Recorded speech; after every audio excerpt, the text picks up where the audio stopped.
اعوذ بالله من الشیطان الرجیم بسم الله الرحمن الرحیم. ګرانو کتونکو، مونن یو مریض یو داسې کور ته تشریف راوړی دی او د دې ویډیو مقصد د مو صرف دا دی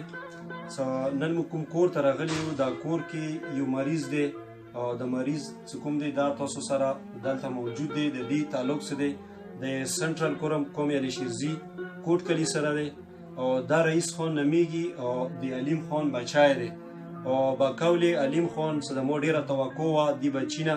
څه مطلب زه به دا بچای باندې تعلیم وکم او ډېر د غربت د واجې نه دې علاقې ته راغلي وو. غرباتو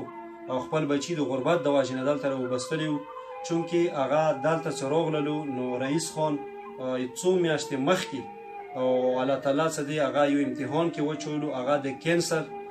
یو خطرناک مرض کې مطلب ډاکټرانو دې تصدیق وکړ چې مبتلا دی.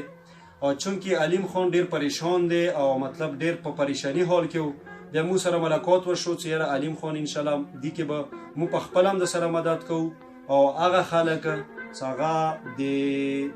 څومره سوشل سیکټر کې کار کوي یا د خیر ښېګڼې ادارې دي یا دینه علاوه د حکومت پاکستان څومره غټ هغه کا وزیر اعلی دی کا گورنر دی کا یا د مو د علاقې ایم پی ګان صاحبان دي یا امینګان دي څومره خلک دي مو ټولو ته دا ریکویسټ کوو چې د علیم خان دا یو غریب سړی دی او د دې په باس کې دا نشته چې دا د رئیس د زندگی د بچ کولو کوشش په دا کوي خو د دې په واس کې نشته ځکه چې 60-70 لاک روپۍ اخراجات په دې باندې راځي و هغه د دې په واس کې دي نه ناممکنه خبره ده. دې علاج څه دی ممکن دی علاج به کېږي د ډاکټرانو مطابق د دې علاج به کېږي خو چونکې غریبي او بېبسي یو داسې شی دی چې هغه مطلب کیدای شي چې د دې ژوند په بچ کولو کې مو ټول داسې یو کوشش وکړو چې هغه د چا جاني مالي یا د اسپتال داسې ذریعه حکومت جوړه کړي څه طریقه جوړه شي چې دا بچی مطلب هغه اسپتال ته لاړ شي هلته د دې دپاره هر څه پرې شي ځکه چې د دې د کرایې واس نشته او د علیم خان په قول دا به خپله خبرې کوي خو دوی سره د مو څه کومې خبرې وشي دا د کرایې په کور کې اوسېږي او یوې غریبې کورنۍ سره تعلق ساتي او رئیس خان څه کوم دی هغه په یو سرکاري سکول کې سبا کوي خو بدقسمتي نه څه دی هغه څو میاشتونه د کینسر مرض سره جنګ دی لړو کوي او مطلب هغه په دې جنګ کې تر اوسه پورې الله د وکي چې دا کامیاب شي و الله د وکي چې هغه مهیر حضرات چې هغه دا ویډیو ګوري څوک هم ګوري او مطلب د الله تعالی د رضا دپاره بلکې د یوه انساني زندگی د بچ کولو دپاره ټول ملګري چې څوک هم دا ویډیو کسي چې دا شیر هم کړي او باقاعده د دوی د نمبر څه کوم دی هغه به مو په دې ویډیو کې باقاعده شیر کوو. دوی سره هم رابطې کوی شي مو سره رابطې کوی شي چې ټول مو مشترکه یو داسې کوشش وکړو چې موږ ته الله تعالی ډېر واس راکړي چې د رئیس خان زندگی د بچ کولو دپاره لکه څنګه دا د خپل زندگی د بچ کولو کوشش کوي او ارمان کوي او مطلب دینه مو خپل هم پوښتنې کوو خو د دې وینا مطابق نو دی چې مو تعلیم سره ډېر شوق و خو چونکې دغې بیماري د واجې نه زه اوس دی هم چې مو ته خپل صحت میلو شي او تعلیم د په بالا ولګېږي خو چې مو ته خپل صحت میلو شي نو الله تعالی ده وکړي او ټول هغه حضرات چې څوک هم د مو دا اواز واوري چې د علیم خان او د دوی غریبې کورنۍ سره په دغه وخت کې چې د چا کوم مډل واس کېږي په کومې طریقې سره کېږي که هغه سرکاري لیول سره دی او موږ ټول الله حکام څومره سرکار خلک دي څوک هم دا ویډیو کسي که هغه مهیر حضرات دي ادارې دي خیر زکاتي څه کومې ادارې دي ټول دې سره بیرپور مدد وکړي او انشاءالله دوی به په خپله باندې دوی نه مو خپله پوښتنې کوو. علیم خان تاسو تعلق د سنټرل کورم علي شیرزو سره بالکل دا رئیس خان د بچی دی بچی هم دی نو تاسو خلکو ته څه پیغام ورکوئ؟ موږ خو تاسو کور ته راغللو موږ خپله خبرې وکړئ د تاسو هغه حالات د تاسو هغه بېبسي څه کوم تاسو غربت ژوند تاسو سره موږ خبرې وشوې چې موږ د غربت د واجې نه دلته راغللو د بچو د تعلیم د کوشش دپاره خو څنګه بدقسمتي نه رئیس خان څه دی هغه یو داسې مرض سره جنګ شروع کړی دی چې الله د وکړي چې دې کې دا کامیاب شي او مطلب دې مرض نه دې ته شفا میلو شي او هغه ممکن دا دی چې علاج به کېږي د علاج ته د هغه اخراجات رسي. تاسو خلکو ته څه پیغام ورکوو په خپله باندې؟ موږ دا پیغام ورکوو خلکو ته چې ډاکټر وینا باندې هغه خبره دا دی چې دې باندې 60-70 لاک روپۍ خرچه راځي نو 60-70 لاک د موږ نه د مزدور 500 دیاړي والا واس کار نه دی یو داسې لیار هم شته دي حکومت سره هم شته دي عوام سره هم شته دي چې هغه موږ ته یوه داسې لیار سیده کړي چې د دې د علاج یو طریقې باندې اسپتال نه چلو شي वो دا خو د واس پور د مونه د 60-70 लाख روپیې بس سترګې د غړو د اوسه پورې مو څو مزرونه په خبر ته وکړو دان د یور دوست په امداد باندې وکړو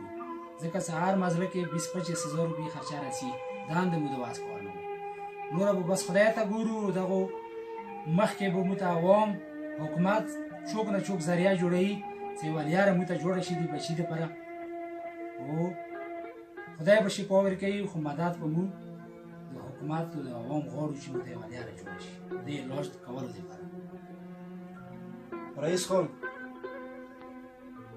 شوق دشته د تعلیم څومره شوق دی تعلیم ډېر اوس څه ارمان دی د زړه کې څه ارمان دی څه ارمان خلکو ته څه پیغام ورکوي تو زړه کې څه ارمان دی ته خو یو داسې لکه دا خبرې مو ته تو ته سامنے نه دی په کار څوکې ډاکټر هغه مطابق یو مریض وي خو دا مجبوري دی ته خپل شوق لکه زړه کې د اوس ارمان د څه دی مو زړه کې دا ارمان دی چې الله مو ته روغ صحت صرف د صحت ارمان دی صرف صحت صحت ارمان دی چې خدای صحت ورکړي صحت او صحت د مجبوري د واجب نه مجبوري دی وای مجبوري نه پاتې مجبوري نه ارمان د صرف د صحت دی صحت مطلب مخکې تعلیم شوق مو تعلیم سره اوس دا بیماری راغلی دی بس په مو زړه کې اندار منو د خدای د صحت ورکړي ګرانو مرګري څوک هم دا ویډیو کسي څونکه رئیس خان ابدي دا غسترګو کې اوخ کې یا صدایو ارمان وي د سړی کنه یو دا داسې مرا سره څکله اختاشي د دې ژوند څه دی د الله تعالی په لاس کې دی د انسانانو په لاس کې نه دی ژوندانونه څه دي د الله تعالی مطلب روح څه دي د الله تعالی متره کړی دی په خپل ټیم سره به خلی خو بیا موږ لپاره څومره مرګري دا ویډیو ګوري کاغذ سرکاري خلک وي کا د سرکاري ادارو خلک وي زه دوباره بیا ریکوست کوم چې تاسو د دوی خبرې په خپل باندې واورئ تعلیم خان بلکې د رئیس خان څخه تعلیم سره شوق لرل خو بدقسمتي نه هغه د دې مرض د واجنه صرف دا ارمان کوي چې مخکې مو تعلیم ارمان وي شوق مو اوس مو دا ارمان دی چې صرف دې سوچ کوم چې خدای پاک صحت راکړي چې څومره مرګري څوک هم دا ویډیو کسي دا ویډیو تاسو شیر کړئ او موږ سره په دې کې مدد وکړو بلکې د الله تعالی د رضا دپاره یې وکړو ځکه چې دا د یوې غریبې کورنۍ دي او دا د کرایې په کور کې اوسېږي دا د دې د کور د کرایې واس هم نه لري هیڅ واس هم نه لري او داسې خلک به وي چې د رئیس خان د زندګي د بچ کولو دپاره به هغو سره وسایل پیسې وي څه طریقه یي مطلب چې چاته خدای په کوم طریقې سره واس ورکړی که هغه سرکاري خلک دي که هغه غیر سرکاري خلک دي که هغه ویلفیر څومره تنظیمونه دي څوک هم چې د دې دپاره کار کوي نو بیرپور د دې سره مدد ورکړلی شي انشاءالله په دې کې به موږ د دوی باقاعده تفصیل سره هغه کوو هغه کې به د واتساپ نمبر د دوی چې کوم نمبر دی هغه د دوی د کورنۍ نمبر چې کوم دی به د ویډیو باندې موږ شریکوو دوی سره هغه خلک که مسافر حضرات څوک کمی بیا سره رابطه کولی شي